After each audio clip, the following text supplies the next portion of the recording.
Earnhardt trying to clean his windshield. Earnhardt down the front straightaway has oil all over his windshield.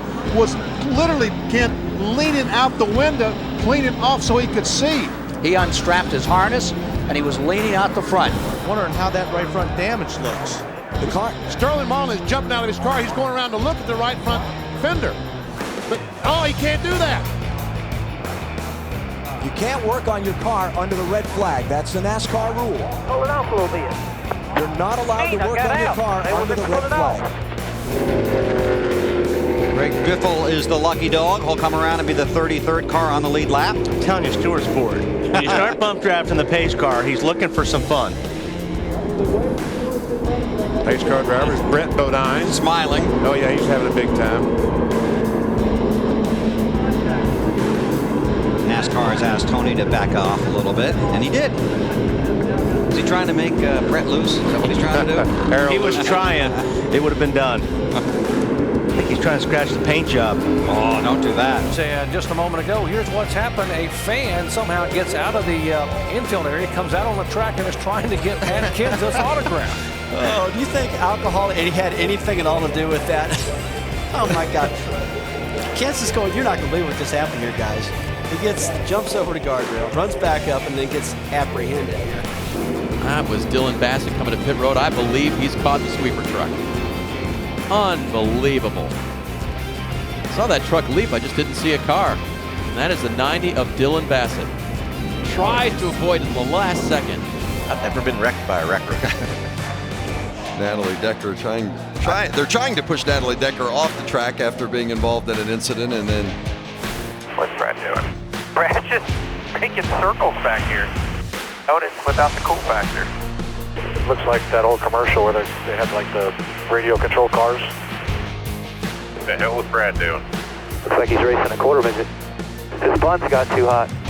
The 6 looks like my dog when he has the zoom. Do you see what the is the 6 car doing? You see this? I'm starting to get fire right there.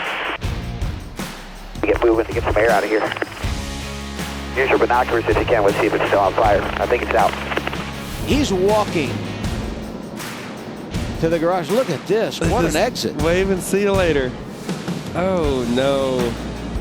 They made him park his car because he extended the caution, like you said. They didn't do a good enough job repairing the front end of it, which was obvious from here that they didn't do a good enough job keeping the tape on it. And then they parked him, and he said, fine, I'll park it right here on the start-finish line. So, you got that bear bond, and because it's so cold, that will just not stick as well in the colder conditions, and it blows off. And then we got the caution for debris, and we assumed it was because some of that bear bond had come off the 92. I mean... I'm sorry, it's a little funny. Hey, where I came from, you get into a fight because of that. They're trying to clear debris off the racetrack, and the car brakes, won't steer, and he slides up the track and into the back of that surplus helicopter jet engine on a trailer used to dry the racetrack. Mike, I saw sparks coming out from the car as if it had a tire down or something. What an incredible turn of events. I've never in my life. Safety workers quickly on the scene. Montoya climbs away, and the driver of the safety truck was helped from his vehicle, walked down the banking and away. And all that spilled jet fuel found something hot to ignite it. And this is a bizarre twist to this Daytona 500. And the big question right now is, what kind of shape is the racing surface in that was aflame after this strange crash down at turn number 3. So for the first time probably in Daytona 500 history, Brad, who has his iPhone inside his race car, a lot of drivers during testing had special compartments built. He still has his phone inside the car. He tweeted a picture. First time ever. Prime time, Daytona 500. First time picture tweeted during the race. There's Brad Keselowski's tweeting again. Can't tweet and drive. Please don't tweet and drive, especially not at 195 miles an hour. And now a new use for laundry detergent. It's a little water and a little detergent. Garden spreader.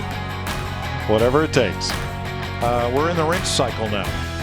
We just all been talking about everything but racing back here. What kind of conversations have you had? None for the television. With Carl Edwards, you had a major issue. You were telling your team on the radio that you were either hoping for Frosted Flakes or Cheez-Its. Or some Subway would be nice. I can't believe you came all the way over here and didn't bring something to eat for all of us. Well, we didn't have really enough room in the truck for food. We're having fun over here. This is pretty cool to hang out with these guys, and Brad brought his phone with him for some odd reason, but he's tripled his Twitter followers or doubled his Twitter followers. So Matt's messing with you right now. No, our car is very good, and we had a little fuel issue at one point, and it's called focus. Here come the crew members back on the bus. They've gotten their drivers back into it. And again, Mikey, just when you think you've seen everything in racing.